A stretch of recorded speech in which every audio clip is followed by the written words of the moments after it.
I've got another communication fail this week, and it's an organization that I know, I love. I've got a bunch of their devices, and it's Garmin. Now, Garmin is a company that deals with GPS tracking devices, not just for running and biking, but also things that are a lot more important than just fitness, which are like planes getting from point A to point B and boats getting from point A to point B. So it's the industry's largest company that deals with GPS tracking devices, and it's big. Well, they got hacked apparently, and their sites went down. Now, the message they put out was temporarily out of service, 24 hours maintenance.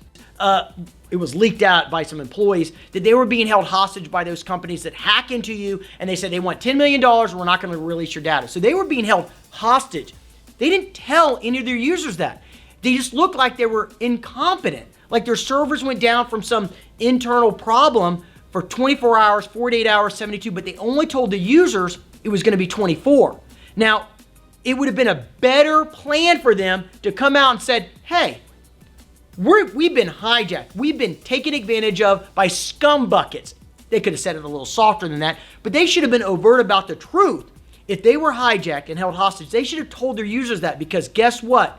People are pretty forgiving of that kind of stuff. And as a user, I would have been like, good, don't pay him anything. If it takes a couple extra days, I'll have patience because you're doing the right thing and it's not your fault.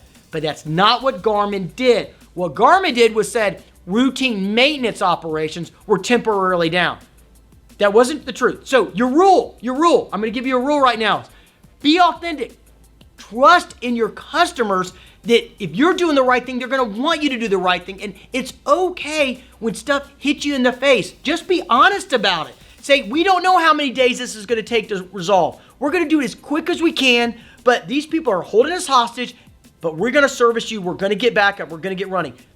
It's honest and it's authentic. Man, that will save you every single time with your end users. So come on, Garmin. I love you. You can do better than this.